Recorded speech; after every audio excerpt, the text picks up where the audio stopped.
Greetings and welcome to Illinois in Focus, powered by the Center Square. I'm Dan McCaleb, Chief Content Officer at Franklin News Foundation, publisher of the Center Square Newswire service. This week in Illinois in Focus, we'll discuss developments in the corruption case of longtime former Illinois House Speaker Michael Madigan, who was convicted in February of 10 counts of bribery, conspiracy, and wire fraud. We'll also discuss developments in the U.S. Department of Justice's lawsuit against the state of Illinois over its migrant sanctuary policies, and the latest on Chicago Public Schools' tentative contract agreement with the Chicago Teachers Union. All that and more when we return.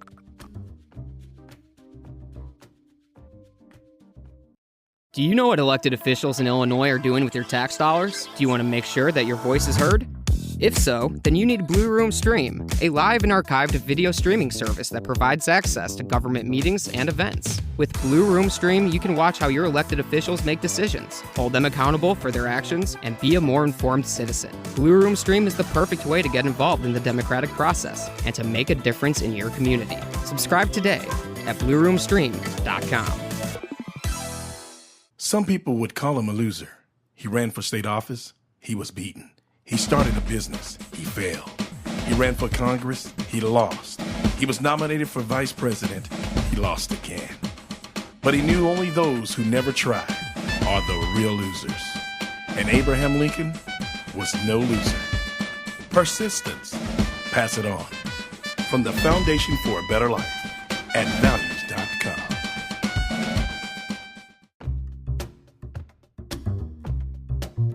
Welcome back to Illinois in Focus. Prosecutors in the Michael Madigan case say the former Illinois House Speaker should forfeit more than $3 million after he was convicted of corruption-related charges. Joining me to discuss this is Illinois Associate Editor Greg Bishop. Greg, tell us about the forfeiture filing. Yeah, so the forfeiture filing is something that some may see as a good deterrent for other potential bad actors out there that may get swept up in a corruption investigation facing charges that if they were to be found guilty and then all of a sudden they have a forfeiture, it could be pricey for them. So it could possibly be something that may deter others from wanting to, enhance themselves, to benefit themselves using their public office. So prosecutors putting that hefty ask there in the forfeiture filings, more than $3 million that they say ultimately came from payments towards Madigan and his associates for those little to do nothing jobs that were all part of this corruption allegation that ultimately led to convictions for the former Illinois House Speaker. So that's a lot of money, Dan. And the observers are seeing it as really a major move by prosecutors to be a deterrent and a message to others who could be considering breaking the law and being corrupt while in public office from actually conducting those corrupt acts. Madigan's already lost his pension, his state employee pension, which was more than six figures. He was speaker for 38 years, state lawmaker a lot longer than that, also a private attorney. So, he's probably okay financially, but losing his pension, followed by a potential $3 million plus verdict against him, that's some money. And that's no question. That's a lot of money. But Dan, he also has that campaign fund that he's still sitting on for the Friends of Michael Madigan that he's been dipping into, as we've reported at the Center Square for years. He's been using those dollars to essentially help pay legal costs. And there's an effort at the State House to try to prevent those types of activities being paid for by campaign dollars. That legislation really hasn't advanced anywhere, but Republicans have been pushing for it. But it'll be interesting to see how the forfeiture hearings go and what the ultimate decision of the courts is in this case. Because as I said, we've got observers looking at this as it's a major deterrent. $3 million is not chump change. And these legislators and other public officials who get paid by tax dollars, if they are caught and found guilty, they could possibly face similar hefty fines. But Dan, there's another element here in this case with Madigan's attorneys seeking to get an acquittal in this, even after being found guilty. So we had a couple of dual filings. One was, of course, what we've been talking about with the prosecutors looking for that $3 million in forfeiture. But Madigan's defense attorney said that there were problems with the trial. They said that the judge kept some evidence from being part of the trial until the last minute, when they then reversed course and allowed some evidence to be considered by the jury. And that itself is problematic for Madigan's defense, and a couple of other issues they raised in the procedures and the evidence that was presented, including, what they characterized as confusing jury instructions. So clearly, this case, even though we had convictions on 10 of the 23 charges against Madigan, no convictions in the cases against Mike McLean in this particular trial, except for, of course, the separate ComEd 4 trial, which is in itself a story that's not quite done yet, even though there were convictions there. There's a lot more to be said about this story, so we'll continue tracking that at thecentersquare.com. One last thing, Greg Madigan is scheduled to be sentenced on his convictions on June 13th, and barring the judge honoring the defense attorney's request for a new trial or for an outright acquittal, he faces several years in prison here. Oh, there's no question. The sentencing hearing is going to be fascinating, and it's going to be interesting as well to see. Number one, what happens with the motion to reverse the conviction to an acquittal. You got the forfeiture money that would still be out there. But, Madigan's not a spring chicken, Dan. He was in the legislature for 50 years. So that's quite some time. And he got into the legislature when he was, in his 20s. So right. Will his age be taken into account? What kind of facility would he serve prison time in? Will there be, an appeal ultimately and a request to remain out of prison during the appeal? These are all things that are going to have to be considered by the court, and whether or not certain, conditions are met or requested. Like I said, a lot more shoes are going to have to drop in this case, and we'll be there along all the steps. Yeah, listeners can keep up with all this at thecentersquare.com, Greg. Moving on, the U.S. Department of Justice, as we've talked about here in the past and we've reported at thecentersquare.com, filed a federal lawsuit against the state of Illinois over its migrant sanctuary policies. The state filed a motion asking the court to toss that lawsuit. But this week you broke the story at thecentersquare.com. The Department of Justice is urging the court not to deny the motion to dismiss the challenge. Tell us more about this. Yeah, so obviously the issue is the state's migrant sanctuary policies. You've got the Trust Act that was actually signed by Republican Governor Bruce Rauner that limited what local law enforcement can communicate to federal immigration authorities. So after that, when Governor J.B. Pritzker took office, the legislature passed a Way Forward Act. And that even went further to essentially say that local jails can no longer house non-citizens for immigration and customs enforcement, and they can't communicate that they have a non-citizen in their custody for ICE to come and pick up. So these two laws in the state of Illinois, making it a sanctuary state, essentially, have been problematic for federal immigration authorities. You've got now the Trump administration closing down the border and going around to various jurisdictions across the country, rounding up violent non-citizen aliens in the country illegally.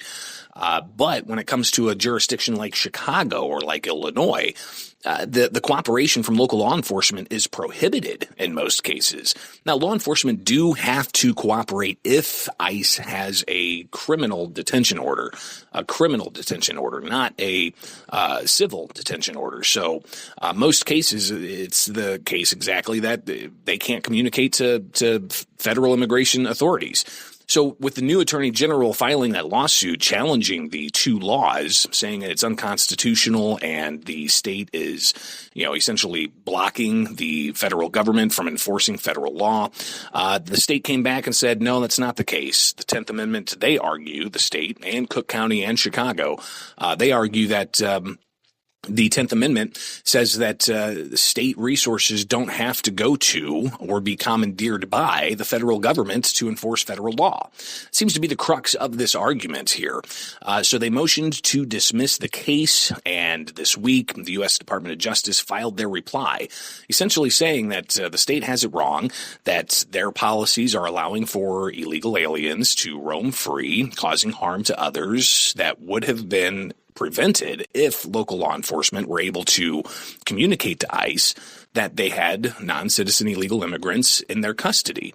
And they went further to push back against the 10th Amendment arguments, saying that the Supremacy Clause outweighs the state for what policies they can enact. So, for instance, if a state passes a policy that doesn't recognize federal law still supersedes, according to the DOJ.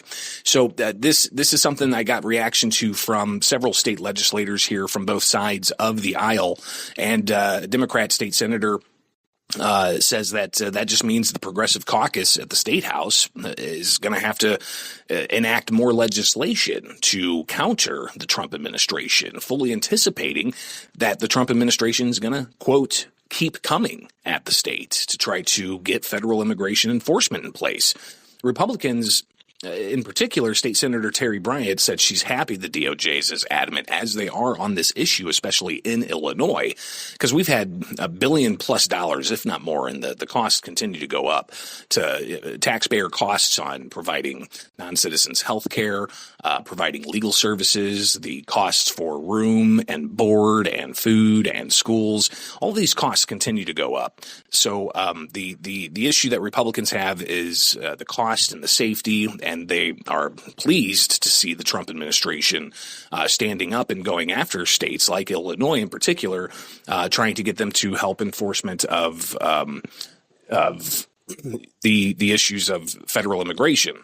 Now, when it comes to, the idea of Democrats looking to essentially have more laws in place to counter the Trump administration's efforts here, Republicans say it's a new day with Trump. He's got his legs under him after the first term he served 4 years ago. And it's clear that Trump is not somebody that can be pushed around. So they're actually excited. And State Senator Terry Bryant told me that she fully anticipates Governor J.B. Pritzker to be slapped down when it comes to this issue. Oftentimes, these cases do take a while to play out in court, unless the U.S. Supreme Court were to say, hey, give us this case now, which is unlikely to happen. This could be months or even years. It's going to take a long time for it to develop. The state and Cook County and Chicago, they're set to reply to the Department of Justice's filing April 29th. And this is all just preliminary stuff, Dan. This is all just right now on the motion to dismiss the case. We're not even to the merits yet. So you can imagine that if we ever get to the merits of this case, that'll have to go through the district court first. Could it go straight to the U.S. Supreme Court? Quite possibly, but then you got the appeals court in between. So this is a case that, quite frankly, could last the entirety of this Trump term. Thank you for that, Greg. Moving on, over the weekend, we learned that the Chicago Teachers Union has reached a tentative agreement with Chicago Public Schools for a new contract for teachers and other employees. Pretty expensive for taxpayers, but tell us more. It's not finalized yet, right? Yeah, the Chicago teachers still have to go through the process within their collective bargaining unit to fully approve the preliminary plan here that would, from all indication, increase the cost to taxpayers, including annual salary increases and a whole bunch of other things. But the various delegates need to first approve it, and then it can go to the full slate of teachers as part of the union to approve it. And all of this while you've got Chicago Mayor Brandon Johnson touting the agreement as something that's really going to help his vision of Chicago public schools come to fruition, which, he's been talking about investing in youth and a whole host of other things. But, all of these increased taxpayer costs for Chicago public schools, we've seen the increased costs. We've seen the increased costs across the state when it comes to K through 12 education. And critics of this deal and critics of public education in Illinois say that increasing funds doesn't seem to be helping get to better outcomes for students. With proficiency rates in math and English language arts and science not being where you would think they would be, especially when we're spending $20,000+ per student on average. So while the details still aren't fully out and completely vetted by taxpayers, it's something that they can fully anticipate is going to increase the cost. Right, and it's not like Chicago is overflowing with all these reserve funds. They're in a massive budget deficit themselves. So to pay, when Mayor Brandon Johnson wanted to take out a loan to pay for parts of this contract. So we, as you said, we don't know the details yet, but they're coming out soon. Moving on, Greg, we've talked again a lot about gun restriction legislation in the state of Illinois. More bills being debated as the legislature works through its 2025 session. You covered a couple of stories this week about it. Yeah, so actually today, Thursday, when we were recording Illinois in Focus for the Center Square, there's a Senate committee that's about to start here any moment, Dan. It's the Senate Executive Committee, and there's two bills in there in particular that are of interest to gun owners. One is the safe storage bill, essentially saying that if you have a firearm and you're in a house or a place of business or even your car, and there's somebody there that's considered a prohibited person, and Dan, a prohibited person can be anybody that doesn't have a FOID card. So you've got about two. Wait, listen. So I have a FOID card. I'm a gun owner. My wife does not have a FOID card. So FOID card, firearm owner's identification card, which is required to purchase a gun in Illinois. So she would be one of those people. She's a prohibited person. Yep. Right. Okay. And at home, Dan, you would have to put your firearm in a safe, locked up, and not where you would need it in the time of an emergency for, self-protection. So there's going to be pushback already. And we've seen the witness slips filed on the opponent side and the proponent side. But the opponents are going to come out heavy against this, saying that they believe it's unconstitutional because it's not just the safe storage aspect.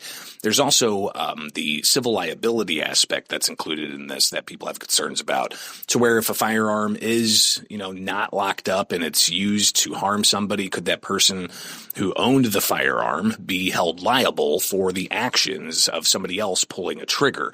That itself is problematic to gun owners. So that's going to be debated.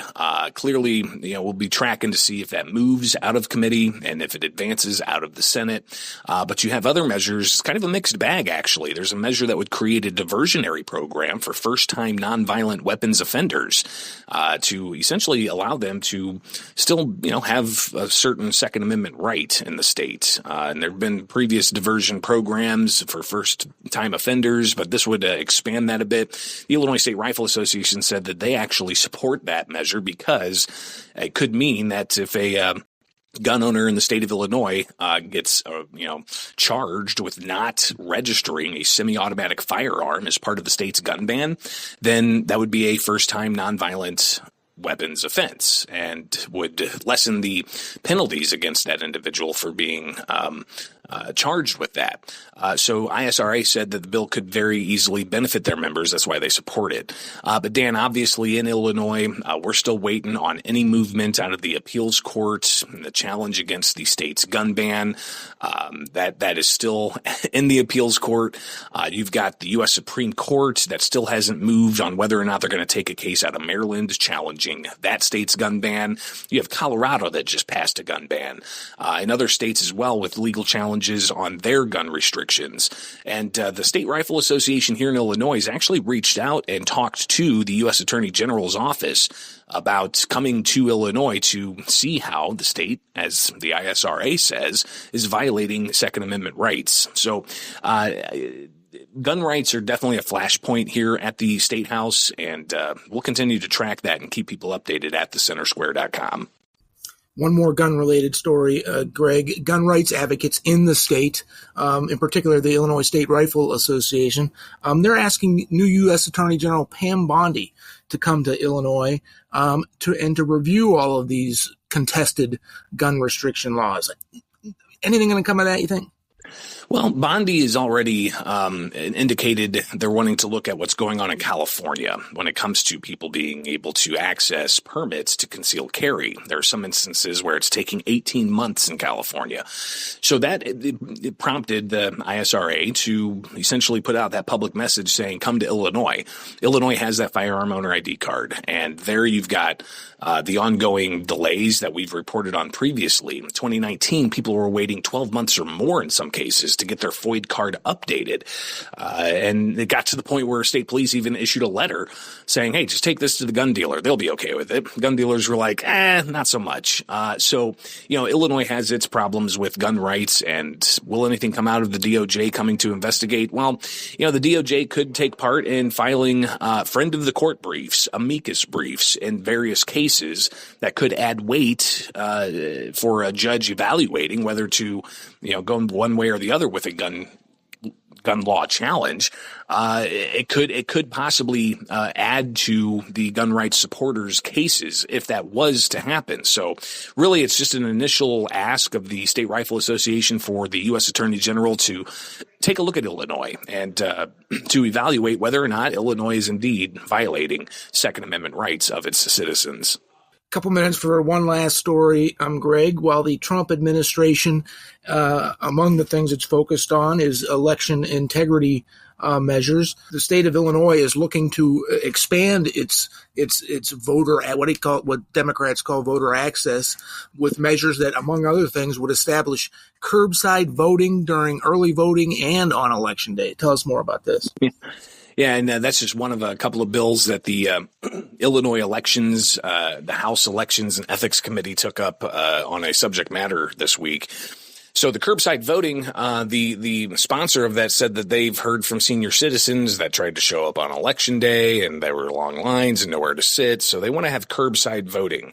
Well, the Clerks Association pushed back on that and said they have heard zero complaints about that.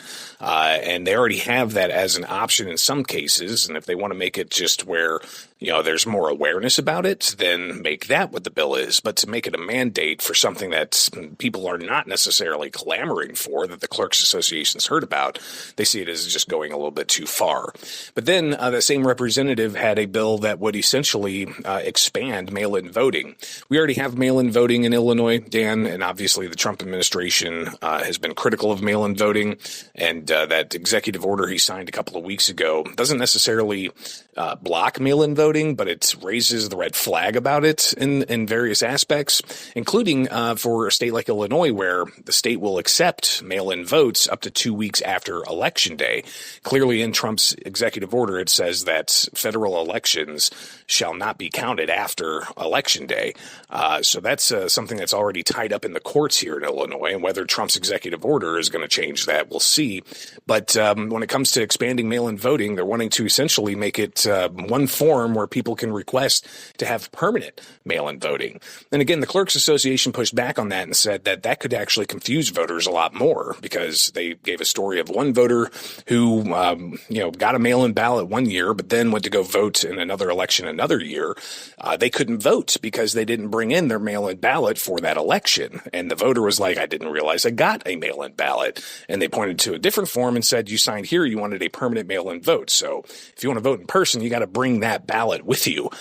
So the Clerks Association pushing back on that one, saying it's just going to add to confusion to voters who are already confused about the voting process, and something that could just make things muddier for the electorate.